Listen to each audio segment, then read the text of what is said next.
Good morning, good afternoon, good evening, good day, wherever you are watching us from. We are coming to you live from TV 360 here in Lagos, Nigeria. The program is The Conversation, which is a discussion program on topical national issues. My name is Nelson Ekudumi, and I have with me here in the studio Comrade Ajayi Popola, popularly called African Pope. Comrade Pope, you are welcome to the program. Yes, thank you.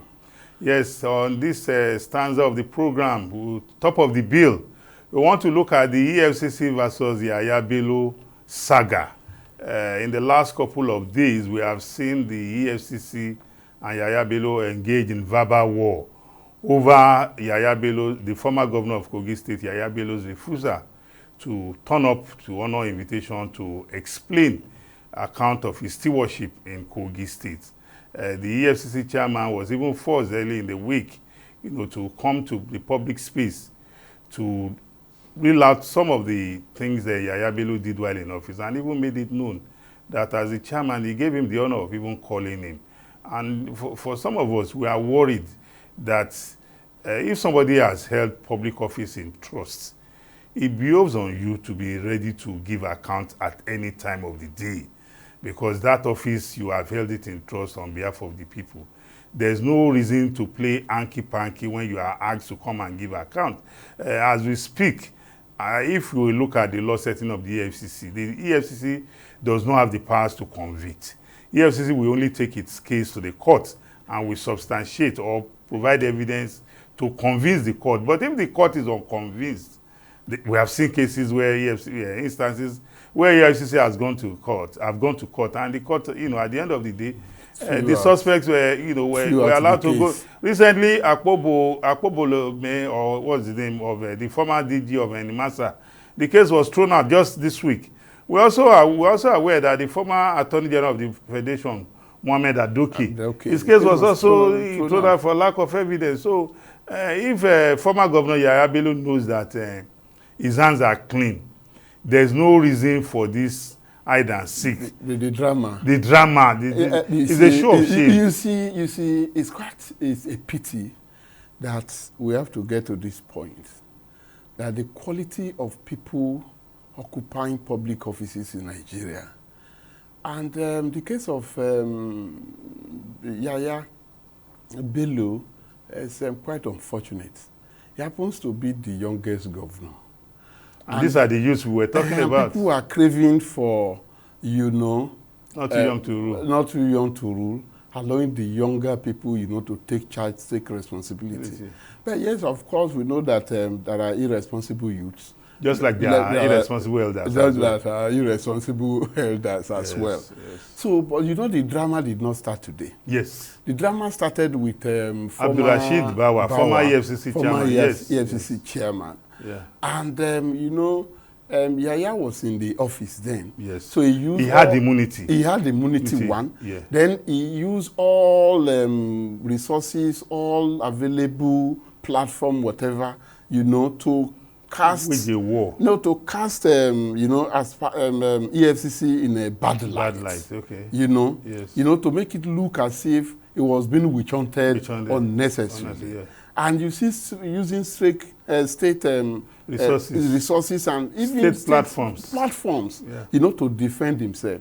And this thing is very simple, for God's sake. Like you rightly said, EFCC cannot throw anybody. Cannot convict you. So the EFCC is to investigate, go to court. If they are, and in fact, it's even behoves on EFCC to prove beyond reasonable doubt that he actually committed the abuse of office. So, honestly speaking, I don't see the reason for this drama. You must be able to come out clean. But unfortunately, Yahaya Bello was a circumstantial governor. Yeah, absolutely. Someone else was given the mandate by the party. By the people of Kogi State. Oh yes, after the election. That's Abubakar Audu. Yes, absolutely. I remember. Had won the election. We're waiting for his swearing in. Yeah. Just waiting for the announcement of the result. By INEC. He died after casting his vote. Yes. So then, because then there was no clear law. Stating, the provisions was not too clear. Yes, it was not clear. So there was kind of ambiguity. Yes, there was an impasse somehow. Yes. in order to play safe, because I was not, the law did not allow, did not envisage a situation where somebody would vote. That was the first time. And that was the first time such a thing would happen.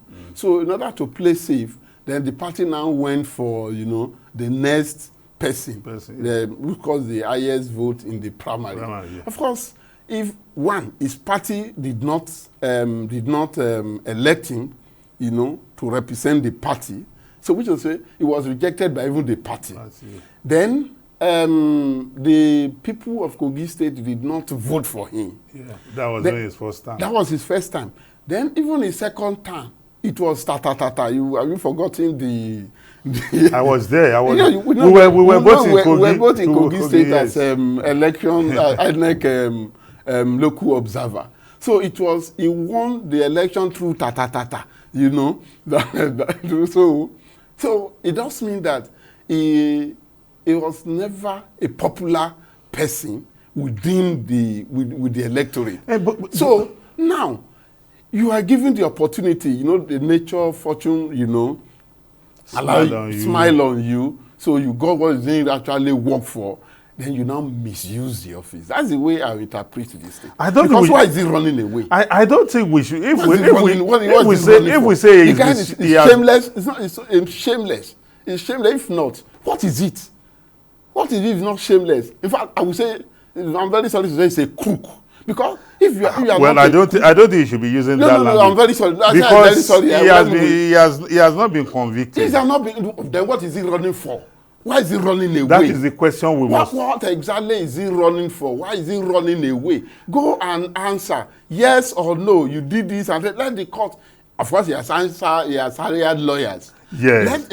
You just go there, take your plea, then let your lawyers and the prosecution lawyer do their work. So that's what baffles me most. It's quite unfortunate that we're having such a character, to govern a state. A state where there are lots of millions, a very enlightened state like Kogi State. It's quite unfortunate. The guy, in fact, is a shame. It's a disappointment to the youth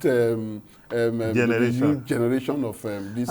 For me, I think. In fact, I cannot even take him for anything. In fact, I can even use words word. Let him come out. Let him come out clean. It's quite unfortunate that you have the present governor defending him. Then the other day, in fact, the IGP the other day, withdrawing his police and what have you. What is it?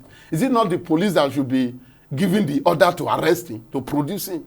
I mean, the oddly no, those ones were attached to him. Yes, they were attached. There's a procedure, so you can remove those ones. Those that were attached, who arrest him, will come from another department. Then how can? It's quite unfortunate. Why must he be running? Well, okay, you are a former governor. You cannot come out. You are hiding like common criminal. No. The way when the EFCC even visited his house, one would have expected him to have come out to welcome them. Yes. That gentleman, what is it? Okay, you need me in your office. Okay, please go. I'll be with you.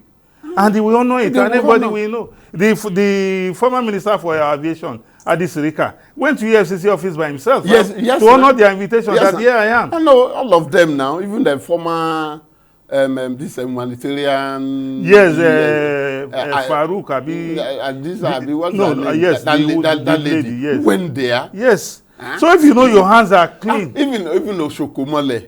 Yes, that was even had added drama to it. He had a drama. He printed t-shirt, carried the bag. He printed t-shirt, carried the bag, and he even added them color and yes. to his, I think Nigerians we should all come out and condemn Yahaya Bello. Let him come out. Yes. Let him come wherever he's held. Because if he has not committed, if he has not committed the crime being alleged. He's been alleged to have committed. Let him come out. Yes. Let him come out and say that. Yes. In fact, it's very ridiculous. Honestly, what Yahaya Bello has done, former Governor Yahaya Bello has done, is not befitting of anybody who has occupied the office of a governor. No, it's not even occupying. He's not a governor.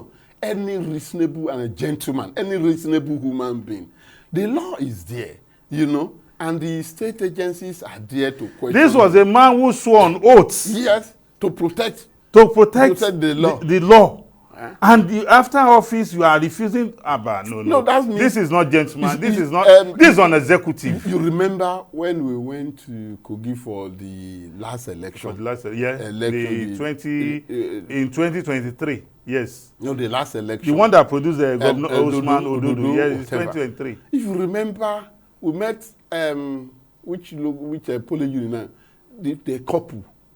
You know, husband and wife, yes, who are both civil servants. Civil servant, yes. You know, after voting, they were praying that Yahaya Bello's candidate should not be declared, should not win the election. Because that they haven't received salary for months.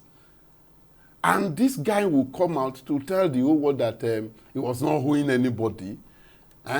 If the same Ododo that he used to perpetrate, you know, some of these this thing is the one he installed at all costs. So, well, the election tribunal is there doing their work. I hope the other guys will be able to prove their... Yes, let them go there and prove their case. We are not here to adjudicate on their matter or be their litigants. Yes. No. So, but we condemn every act of disobeying the laws of the land, because as Nigerians, we want a peaceful, we want a prosperous Federal Republic of Nigeria. And it goes on every one of us to be law-abiding. When the security agencies invite you for questioning, you go there and answer. They are established by law. Without the security agencies even being on ground, you cannot even be safe. Yes, now. So it's rather unfortunate and condemnable that former Governor Yahaya Bello, you know, is trying to whip up sentiments against the EFCC. But we can be rest assured, Nigerians are very much behind the EFCC, because the EFCC is a public institution. It belongs to all of us, and that function they are performing is for the betterment of the Nigerian people. They are performing the functions on our behalf. Yes, on our behalf. So it is on this note we want to call it a wrap on this first stanza of the program. We'll go on a short break. We'll be right back. Please continue to watch the conversation coming to you from TV 360. We'll be right back.